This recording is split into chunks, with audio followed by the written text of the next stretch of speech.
why we're here. Why we're here. Why are we living here? Why did we come to this dunya for? What's the reason that we're here? Look, all the prophets that came before Prophet Muhammad sallallahu alaihi wasallam, there was going to be a prophet after them.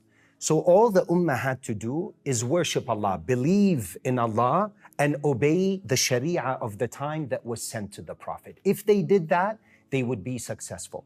But this ummah, on top of ibadah, what is it? وَمَا خَلَقْتُ الْجِنَّ وَالْإِنسَ إِلَّا لِيَعْبُدُونَ, except only to worship me, that I created jinn kind and ins kind for my worship, to know Allah. Ibn Abbas says, لِيَعْبُدُونَ أَيْ لِيَعْرِفُونَ, to recognize and know Allah. But there's an additional purpose given to this ummah. Why? Because there's no prophet coming after Prophet Muhammad sallallahu alayhi wasallam. He's the seal, the stamp of all prophets. So this responsibility, the 23 years Rasulullah sallallahu alayhi wasallam was preparing the ummah for the mission. How many Sahaba were there? 124,000. Yes. Companions. I was shocked when you told me this. How many were buried across Medina and Mecca? How many do you think? A lot. 10,000. A lot. Where's the remaining 114,000? Where? They were dispersed all over to spread the deen of Allah. Although they knew that one salah in Mecca is worth how much? 100,000. If one person were to pray 10 years in the haram, it would take someone 1 million years outside to take the same ajr, to catch up to him. So, but they understood that there is nothing like da'wah. The rewards of it are next level. Why? I invite you towards Allah. And not only I invite you and you become Muslim. Now every salah that you pray, it's in your sahifa. It's in my sahifa. I get the reward for it as well. And what if I also make you a da'i? It's like the pyramid scheme. Now you're not just, you understand your purpose. You start to pray and you begin to invite others towards Allah subhanahu wa ta'ala. Now that other person that became Muslim, or the Muslim that made tawbah and started practicing, not only does that person get the reward for them, but I also get the reward for all these people. It's a tree, it's a puzzle, man. It's like exponential, man. It's absolutely never ending. If you notice the Quran, when it tells the stories, it focuses on the stories of the prophets. It's really strange, man, because if you look at it, it doesn't go into details about, for example, worship. It tells you you have to pray, but it doesn't break down the details of salah. It doesn't break down the details of fasting. You find that in the sunnah. But the Quran will go into detail when it comes to the da'wah, because this is the purpose of this ummah. Why did the Quran, why is it filled with stories of the Prophet? Because it's the pedagogy, it's the minhaj, it's the user manual. Allah subhanahu wa ta'ala is telling us, look at how these prophets, they live their lives. You're not prophets, but you are the messengers of the messenger of Rasulullah. So we are messengers. We can call ourselves messengers of messengers. Sahaba used to say that when they would go to give da'wah, they would say, Inni Rasulu Rasulillahi ilaykum. Wow. It's very powerful, man. So, Osama, basically you're trying to say each one of us has a message to send out with the knowledge he has, with the place or situation he's in. Like, you know more, so you have to give more. I know less, so I have to give. How does it? The Prophet sallallahu alaihi wasallam in Khutbatul Wada', the final sermon, all 124,000 Sahaba were there. What did he tell them? بَلِّغُوا عَنِّي وَلَوْ آيَةً. That if you know one thing, deliver the message. Then he said, فَلْيُبَلِّغِ الشَّاهِدْ مِنْكُمُ الْغَائِبِ. Whoever's present today, let him deliver to the message to whoever is not present here today. So it's this constant cycle, ongoing. And anything that you know, and it's just, look, tadhkir is for Muslims. It's not just for non-Muslims. Bani Israel, Musa alayhi salam was sent to Bani Israel. Were they kuffar or believers? By then? At that time. They were believers. They were actually Muslims. Yes. They were Muslims. They believed in Musa alayhi salam's message and they submitted, but their iman was weak. Super weak. Super weak. That took him this way now. Took him that way. So Allah would send prophets amongst Bani Israel, although they were believers, but they would lose the track. They would come off the Sirat al-Mustaqim somewhat, and the prophets would be sent to them to remind them and strengthen their iman. This is a very important point because people think da'wah is only for non-Muslims. You could say that the appropriate word for Muslims would be tadhkir. But it's a practice too. Reminder. No, reminder. وَذَكِّرْ فَإِنَّ الذِّكْرَ تَنْفَعُ الْمُؤْمِنِينَ. So when you're talking to the believers, your fellow believers, you're reminding them about Allah. And then he's telling you what to remind them of. Their purpose. وَمَا خَلَقْتُ الْجِنَّ. The verse right after it. وَمَا خَلَقْتُ الْجِنَّ وَالْإِنسَ إِلَّا لِيَعْبُدُونَ. I didn't create ins and jinn except for that worship. Not only that, man. It's actually quite deep. If you notice in the Quran, Allah doesn't mention stories of dhakirin, although dhikr is amazing. طبعا. A lot of reward for dhikr. He doesn't go into details of worshippers that used to worship Allah for years upon years. But he will name an entire chapter after an ant. قالت نملة يا أيها النمل ادخلوا مساكنكم لا يحطمنكم سليمان وجنوده وهم لا يشعرون. What was the ant doing? It was warning the other ants. It had fikr. It had concern for others. The da'i, when he invites, he has concern for others. So Allah names an entire chapter Just with an insect. after an insect, a namla. وَجَاءَ مِنْ أَقْصَى الْمَدِينَةِ رَجُلٌ يَسْعَى قَالَ يَا قَوْمِ اتَّبِعُوا الْمُرْسَلِينَ. This was not a prophet. He came and he was reminding them, yas'a, he's rushing. Allah subhanahu wa ta'ala mentions him. The hudhud of Sulaiman, وَتَفَقَّدَ الطَّيْرِ. So it was basically mentioning everybody that's holding the message of Allah. Yes. Right across to everybody. And has concern for others. Fikr. He wants to train us to be selfless. Our deen is not a selfish deen. We want to, Rasulullah sallallahu alayhi wa sallam, he would be crying at night, Ya Rabbi ummati, Ya Rabbi ummati, Ya Rabbi ummati. When they would come close to his chest, they would say it had this, you know, when you boil water in a kettle, when it gets to the boiling temperature and you hear that noise, it says it's like at boiling temperature. They would hear it from his concern of the ummah. He would get up at night and the entire night he would be praying for his ummah as well. He had that concern. He will be the one called on the day of judgment. All the prophets will say, Nafsi, Ya Adam, Nafsi, Nafsi, Ya Musa, Nafsi, Nafsi, Ya Ibrahim, Nafsi, Nafsi, Ya Muhammad, Ummati, Ummati. And he will prostrate before Allah and start his shafa'ah, his intercession for the ummah. And nowadays, man, we're living in a place where everybody's like, man, just take care of you, your family, and you're good in this life. This is not That's not your purpose. It's not your purpose. This is needs that you have. You have certain needs, and but this it's is not a need. This is a bigger need. This is a want. But you've been sent by Allah. This is your purpose. What do you do if you walk it? You see all these lights? This light right now, if it stops giving light, the bulb itself burns. What would you do with the bulb? Replace it. Why are you replacing it? The purpose of the bulb is to transmit light. If it no longer fulfills its purpose, you replace it. يَسْتَبْدِلْ قَوْمًا غَيْرَكُمْ ثُمَّ لَا يَكُونُوا أَمْثَالَكُمْ. If we don't come back to this effort, to this concern, come back to our true purpose that we've been sent by Allah subhanahu wa ta'ala for the world is waiting, Diya. The world in North America, in the West, they're so thirsty. We saw what happened in Gaza. How many people entered into Islam? They're waiting for the message. They're so thirsty. They have to take so many pills just to be able to sleep at night, man. Because they have no purpose. They're completely lost. And we have the truth. We have the Quran. We have this mission. كنتم خير أمة أخرجت للناس تأمرون بالمعروف وتنهون عن المنكر وتؤمنون بالله. قدم الأمر بالمعروف والنهي عن المنكر على الإيمان لأن الأمر بالمعروف والنهي عن المنكر increases the iman. He says, you've been sent to these people. كنتم خير أمة أخرجت للناس. You enjoin good and you forbid evil and you believe in Allah. He postponed belief after Amr bil Ma'ruf and Nahy Munkar. Why? Because when you talk about Allah, what happens to your iman? Increases. It increases. May Allah give us an understanding. This is something, man. You're taking me, wallah. I don't want to say nothing, man. No. Honestly, I don't want to say nothing. You're just, man, I would love, like right now, I know I'm going to be watching this at home. I'm going to rewatch all these episodes, I'm going to be so happy listening to this again and again and again and again.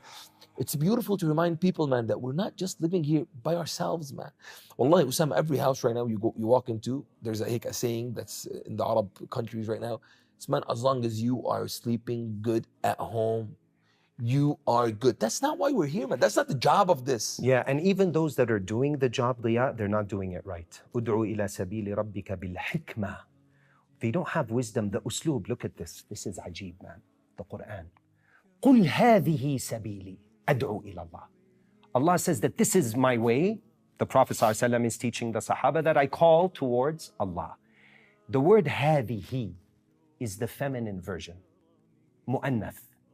قُلْ هَذَا سَبِيلِي works. Why did Allah use the feminine version? Why? Because the woman is gentle. So it's like Allah subhanahu wa ta'ala saying, in your da'wah, you have to be gentle. The heart of the center of anything is its heart. Mm-hmm. If you take the Quran, the entire Quran, do you know the surah that's in the middle of the Quran is Surah Al-Kahf? If you were to count all the words in the Quran and divide them in half, and you want to find the word that it is at the dead center heart of the Quran, do you know what it is? وَلْيَتَلَطَّفْ. Gentleness, lutf. The heart of Quran is that, is gentleness, is lutf. When we call towards people, someone comes, مَا حُكْمُ تَارِكِ الصَّلَاةِ كافر. Okay, maybe there's a hadith for that. But it's not hikmah to say this to the person because it's not going to change. مَنْ رَأَى مِنْكُمْ مُنْكَرًا فَلْيُغَيِّرْهُ أول إشي إيش حكى؟ بيده فإن لم يستطع فبلسانه فإن لم يستطع فبقلبه وذلك أضعف الإيمان. Now listen, he's saying whoever sees something wrong, let him change it. Did he say stop it? No. Did he say prevent it? If you ask me a question of deen, I don't pray, I killed 99 people, do I have a tawbah? No. It's actually, it comes in narration. A person actually killed 99 people and he went to someone. He said, do I have tawbah? He said, no, he killed him. And he made it 100. And then he went to another guy to ask him. He said, do I have a tawbah? And he told him to go to a certain area. It's a long story. So this guy, you don't tell him that. You don't tell him, no, you don't have a tawbah. If someone comes and say, ما حكم تارك الصلاة? One person with no wisdom would say he's a kafir. Even if it could be true. That's on Instagram, man. When somebody's doing something wrong, all the comments are putting Jannah nar, Jannah nar, Jannah nar. MashaAllah, they're like playing God. You know, they're distributing cards to red card, Jahannam card. You go to Jannah. Who are you? Yeah. It's Allah that decides. Wallahi, you look down upon someone, never look down on anyone, man, even if they're far from Allah. You know why? My sheikh told me the world is like a wheel that's turning. Today you're on top. And you're looking down on someone because he's on the bottom. He's far from Allah and you're close to Allah.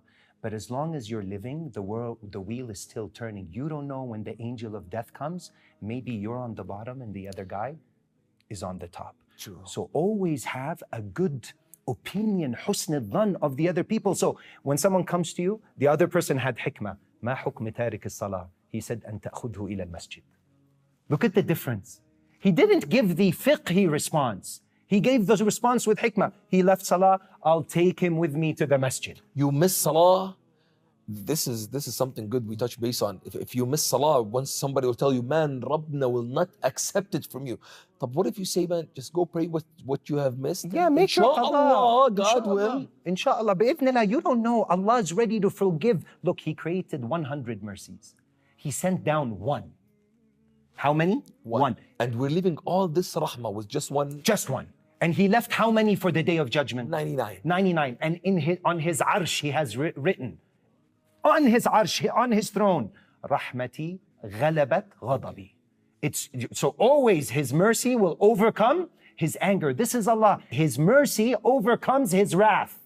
Now here's what's so interesting. They say that so much mercy on the day of judgment that even shaitan will think, maybe Allah will forgive me. You're not, bro. You're not. You're not, bro. You're out of luck, man. I'm sorry. It's already been decided. You're done. He only gave you some time, and he's our biggest enemy. And shaitan doesn't like da'wah. You know why he doesn't like da'wah? It's against his job, man. Because you're working against him. He's calling people towards Jahannam. You're calling people towards Jannah. So the da'i, he is fully focused on bringing him. He takes him out of the nur. One of his tricks. If he can't stop you or get you to sin, oh, he's doing da'wah, he'll convince you that dhikr is more rewarding or better than da'wah. He'll come to you, maybe you're showing off in your da'wah, you don't have knowledge, this, that, because he wants you to take you from a greater amal to a lesser amal. Da'wah, the reward of da'wah is unparalleled. But this point I want to go back to, that man ra'a minkum munkaran falyughayyirhu. Whoever sees something bad, let him change it.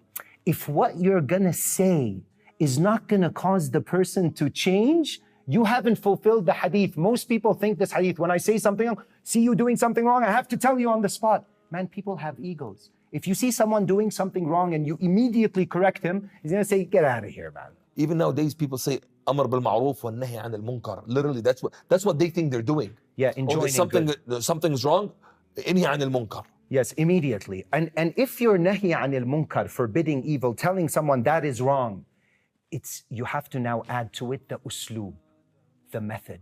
The method has the lutf, the hikmah. Otherwise, you're only going to be pushing people away from the deen. And they think they did their job. This is what Allah told us to do.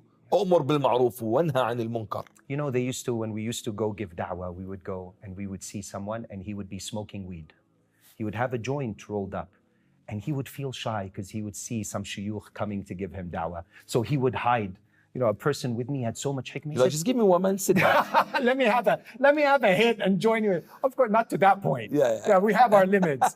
But he basically told him, no, kama ant. He said, no, keep doing what you're doing. MashaAllah, you're such a beautiful man, so healthy. He looked very strong and buff. And he just started praising him. And the guy was like, you know, his head became this big. He said, you're such a handsome man. Isn't it just a shame that you... But he didn't. If he starts talking about, dude, weed is haram, and you're going to go to Jahannam, what is he going to do? He can't wait till the sheikh leaves. And so he could get two more. Smoking. He might roll another... and leave this world, man. A couple of joints. Sign out. Log out. Yes. We don't want him. We want him to log in, but he has to have the right password to decode this life. This is the main point. Most people don't have the right password. The password to decode life is La ilaha illallah, Muhammadun Rasulullah. And fulfilling the right of Muhammad Rasulullah is to fulfill the right of the message of Rasulullah. قُلْ هَذِهِ سَبِيلِي. The other one, وَمَنْ أَحْسَنُ قَوْلًا. Now watch. He didn't say, مِمَّنْ دَعَا إِلَى الْإِسْلَامِ. Because sometimes in North America, if somebody has he watches a lot of media, and he has a bad impression of Islam. The minute you start to talk about Islam, he has a barrier. Look at the hikmah. وَمَنْ أَحْسَنُ قَوْلًا مِمَّنْ دَعَا إِلَى اللَّهِ. Who is better in speech than him who speaks about Allah? Talk about Allah. Talk about the greatness of Allah. وَمَنْ أَحْسَنُ قَوْلًا مِمَّنْ دَعَا إِلَى اللَّهِ. What's the next step? وَعَمِلَ صَالِحًا. Treat him kindly. Then he's going to ask you, bro, where are you from? Where are you? وَقَالَ إِنَّنِي مِنَ الْمُسْلِمِينَ. That's the tartib of the ayah. Last one. Now, you tell him where you are from. The last one. After he sees you're good, absolutely, you're acting well, you're behaving well. Then do it. But look at the humility. He didn't say, وَقَالَ أَنَا Muslim. He says, وَقَالَ إِنَّنِي مِنَ الْمُسْلِمِينَ. I'm just one amongst these Muslims. And this makes him want to know more about Muslimin. Curious. Every word, man, it's right. It's in its place for a reason. The Quran, Kalamullah, bro, is just fire. There's nothing like Kalam Allah, bro. We have the words of Allah and we're hanging it on our walls. What are we doing? Open it up and read it. Everybody has their thing in their car, hanging down. They have it framed up all over their house. Know what it means and do with it. Do it. Read it. Open it. Allah is talking to you. These are God's words. How many people have dust on this book, man? How many? If anybody's watching, ask himself, when was the last time you opened the Quran? The dust on the Quran is the dust in your heart. Yes, but he's memorized all the rap songs of, I don't know, Eminem, this, that. But tell him, any surah in the Quran, he says, inshallah, make dua. So we have to make dua. You make it. He's not doing it. Yeah. He's giving you the job to make dua for him. But the problem is, man, when we're reading the Quran, if you don't do da'wah, you don't understand the Quran. Did you know this? No, I just did. Why? لو تركت أمتي الأمر بالمعروف والنهي عن المنكر حرمت بركة الوحي قالوا بركة الوحي فهم القرآن. He says, if my ummah leaves amr bil ma'roof and nahi anil munkar, it will be withheld from them. What will be withheld? The barakah, the blessing of the wahi, the understanding of the Quran. People are reading it now, but they're not getting Understanding nothing of it, man. It's just words, just Yes. words. But if you fulfill your purpose and you understand that I've been created to worship Allah and I'm the messenger of Allah, and you've decoded that aspect of your purpose, now you open the Quran and it reads differently.